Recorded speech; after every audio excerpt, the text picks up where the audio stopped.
Dear students, जैसा कि मैं देख रहा हूँ आपने यहाँ एक क्वेश्चन पूछा है डिस्टेंस और टाइम स्पीड के ऊपर। तो यहाँ पर एक क्वेश्चन दिया हुआ है जिसमें दो पार्ट हैं। तो पहले हम स्टेटमेंट पढ़ लेते हैं। आपने भी पहले स्टेटमेंट पढ़ रखा होगा, तो लेकिन मैं फिर जल्दी जल्दी पढ़ देता हूँ इसको स्टेटमेंट को, फिर आगे क्वेश्चन सॉल्व करते हैं। Satish and Bhavya starts from point P and Q respectively at same time to reach at point B. Satish overtakes Bhavya after 10 hours at point A.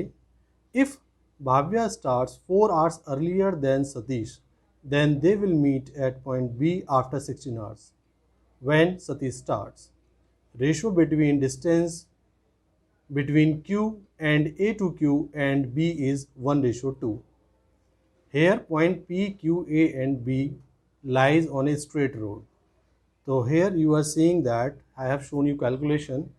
तो मैंने क्या किया है फ्रेंड, मैंने यहाँ पर एक जैसा अकॉर्डिंग टू क्वेश्चन दिया हुआ है P, Q, A और B चारों को एक लाइन में रखा हुआ है, और यहाँ पर मैंने मान लिया कि P, Q के बीच की जो डिस्टेंस है वो A है, Q, A की जो डिस्टेंस है वो B है, और एक B की डिस्टेंस B है।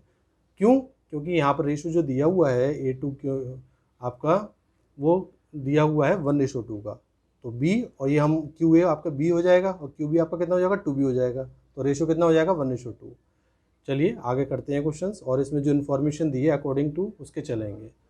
तो मैंने मान लिया speed of Satish is equal to x kilometre and speed of Bhavya is equal to y kilometre. Now what question says that Satish overtakes Bhavya after 10 hours at point A. So now after 10 hours Satish overtakes Bhavya at point A. Means now we are calculating by the formula speed equal to distance upon time. So here if we find distance d, then it will equal to speed into time. So what is the distance? Distance is q to a is b, and the speed of Bhavya is y. And after 10 hours it means a multiply by 10. So here we are getting b equal to y into 10 or 10y. And if we are taking about the difference, then difference is what? X minus y after 10 hours. Then x minus y into 10, and the distance will equal to a. So x minus y into 10 equal to a. तो यहाँ पर आपका ये equation बन जाएगा। अब आइए देखते हैं, आगे पढ़ते हैं क्वेश्चन क्या कह रहा है। सेकंड कंडीशन में देखते हैं, if Bhavya starts 4 hours earlier than Satish, then they will meet at point B after 16 hours when Satish starts. So here we are taking one by one. So we are getting distance traveled by Bhavya, इधर हम देख लेते हैं, in 4 hours, that is we consider 4y. It means if we are calculating the distance equal to speed time, तो कितना हो जाएगा? तो a plus 4y हो जाएगा, और यहाँ पर आ जाएगा x minus y into, now कितना आवर्स दिए हुए हैं 16 hours। तो यहाँ से कैलकुलेशन होकर आ जाएगी a plus 4y equal to x minus y into 16। अब दोस्तों फ्रेंड यहाँ पर आप देख रहे हैं कि what is the value of x minus y from equation 1। ना put equal to a upon 10 which is equal to x minus y.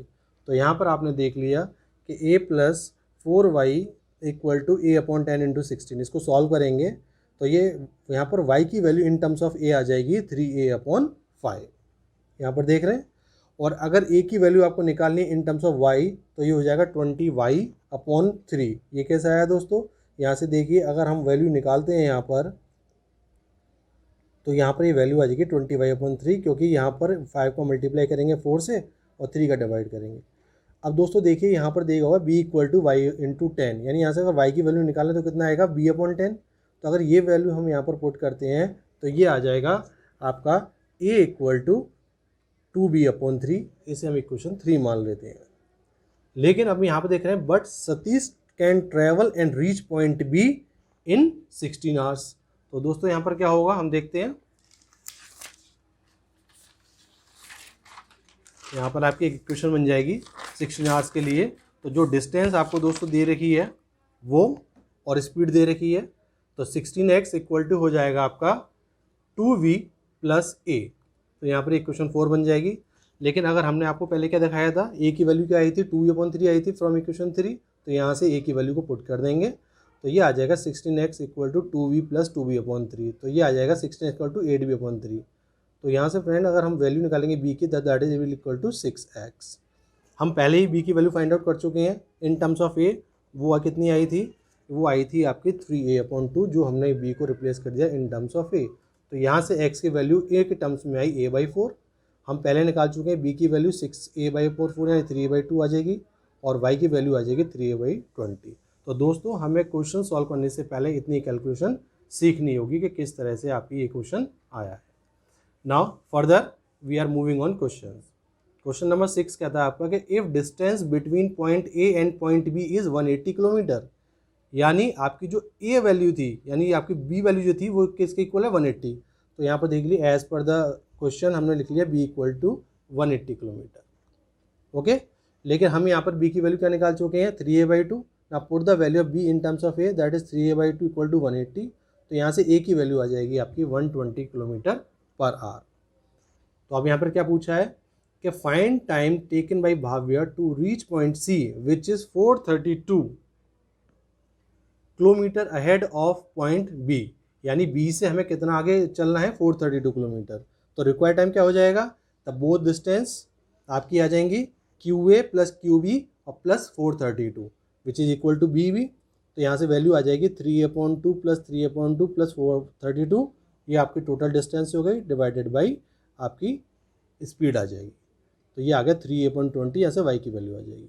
तो यहाँ पर दोस्तों देखिए 3/2 की वैल्यू क्या है 180 है, हमने 180 पुट कर दिया और फाइनली जब हमने कैलकुलेशन किया then we get 44 hours will be taken by Bhavya which is your required answer. उम्मीद करता हूँ आपको जरूर समझ में आया होगा। Now we move on question number 7। Question number 7 easy है, अगर आपने कैलकुलेशन कर लिया है तो ज़्यादा परेशानी नहीं होगी। If Satish Bhavya started to move towards each other from P and Q at 8 AM, कितने बजे चलना शुरू कर रहे हैं एट AM से, then at what time they will meet, तो कितने बजे वो मिलेंगे। तो यहाँ पर हम दोस्तों देखते हैं क्वेश्चन नंबर 7 का सॉल्यूशन कि किस तरह से सॉल्व करना है। तो यहाँ पर देखिए मैंने आपको क्वेश्चन नंबर सॉल्व कर रखा है। तो रिक्वायर्ड टाइम आप जानते हैं, टाइम इक्वल टू क्या हो जाएगा डिस्टेंस अपॉन स्पीड। तो यहाँ पर टोटल डिस्टेंस कितनी हो जाएगी दोस्तों, ए हो जाएगी, क्योंकि वो पूछ रहा है कि कब मिलेंगे, क्योंकि केवल ए डिस्टेंस पर है। और टाइम आपका हो जाएगा, आपकी स्पीड हो जाएगी a/4, रिलेटिव स्पीड आ जाएगी प्लस 3a/20। तो यहाँ पर जब कैलकुलेट करेंगे तो आएगा 20a/8a, कैलकुलेट करेंगे तो ये 20a/8 आवर्स आ जाएगा। क्योंकि 20.8 आवर्स फ्रैक्शनल फॉर्म है तो इसको हम आवर्स और मिनट्स में कन्वर्ट कर लेंगे। तो दैट इज़ 2 hours 30 minutes। तो टाइम टोटल कितना हो गया, 8 बजे चलना शुरू किया था उन्होंने और 2 घंटे 30 मिनट और चले। Finally we get at 10:30 AM they will meet. So ये दोस्तों आपका आंसर है। उम्मीद करता हूँ आपको ये क्वेश्चन का सॉल्यूशन समझ में आया होगा। Thank you very much.